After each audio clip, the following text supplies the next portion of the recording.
Bon bah Michel, on est pas mal là chez toi? On est pas mal. La première question, ce serait de te demander un peu quelle était ton intention, ou quelle est toujours ton intention quand tu as développé ce jardin et quand tu continues aujourd'hui? C'est simple, au départ je voulais créer un îlot de biodiversité et je voulais aussi que mon jardin soit accueillant pour la famille. D'accord. Ok, alors du coup, question un petit peu provocante, mais les mauvaises herbes, qu'est-ce que tu en fais? Comment tu les gères? Je les accueille au jardin, je les accueille, elles sont les bienvenues. Quand c'est nécessaire, si certaines prennent le dessus sur la végétation de manière générale, je les contrôle, mais elles sont de toute façon les bienvenues. Plutôt qu'elles enrichissent ton jardin, quoi. Complètement, oui, complètement. Ouais. D'accord. Et alors, parmi celles-là, il n'y a pas quand même quelques plantes un peu toxiques ou allergènes qui pourraient poser problème, justement pour l'accueil, pour les enfants, pour l'usage par les enfants?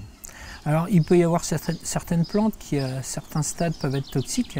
Dans ces cas-là, on anticipe et puis, par exemple, on va supprimer après la floraison, on va supprimer les fruits qui peuvent être toxiques.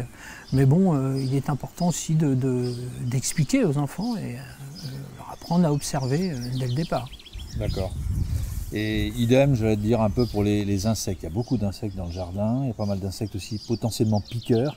Comment tu gères ça? Ils sont potentiellement piqueurs, mais ils ne sont pas du tout agressifs. Les guêpes, abeilles, bourdons et autres frelons vivent leur vie dans le jardin.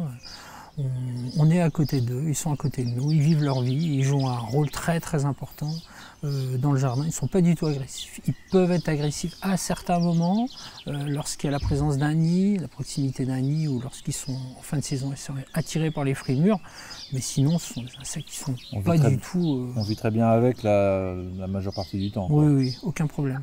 D'accord. Et les moustiques, on a une mare à côté de nous, là.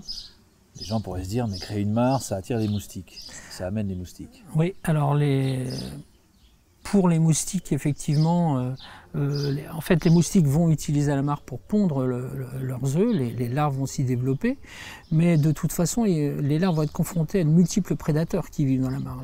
La mare est un milieu en équilibre. Ce qui va poser problème, par exemple. Ouais. Voilà, par exemple. Ce qui va poser problème sont tous ces récipients qu'on laisse en eau ici et là dans le jardin qui, là, pour le coup, n'abritent pas de prédateurs. Et là, les larves de moustiques vont pouvoir se développer. Donc c'est surtout ça qu'il faut éviter, tous ces petits récipients où il reste un fond d'eau de pluie. Voilà, dans le jardin. Et où il n'y a pas de prédateurs. C'est ça. Et alors, si en résumé, depuis 15 ans, sur ce jardin de 1000 m², tu pourrais nous donner quelques exemples de chiffres, un peu d'espèces que tu as inventoriées au cours du temps? Oui, donc à partir du moment où j'ai creusé les mares, donc très vite elles se sont colonisées. Aujourd'hui, il y a 10 espèces d'amphibiens qui viennent dans le jardin et qui se reproduisent dans les mares. Entre les papillons de nuit et les papillons de jour, on approche des 700 espèces quand même. Et pour les oiseaux, on approche de la cinquantaine avec 17 qui nichent de manière certaine. D'accord, donc c'est un bel exemple en fait de milieu vivant et c'est ça, c'était le but, c'était de créer un îlot de biodiversité. On constate avec le témoignage de Michel que tout est relié, qu'il existe une unité au sein du vivant et que le jardin est une histoire d'équilibre entre usage humain et accueil de la vie sauvage. Cela nécessite de dépasser certains clivages, comme le propre, le sale, le beau, le moche, et qu'un jardin trop aseptisé n'est pas forcément un jardin accueillant pour la biodiversité. Jardiner avec le vivant, c'est donc prendre le temps de l'observation, de connaître, de comprendre, avant d'agir. Dans la séquence suivante, vous découvrirez un milieu indispensable au jardin, et pourtant souvent méconnu, le sol.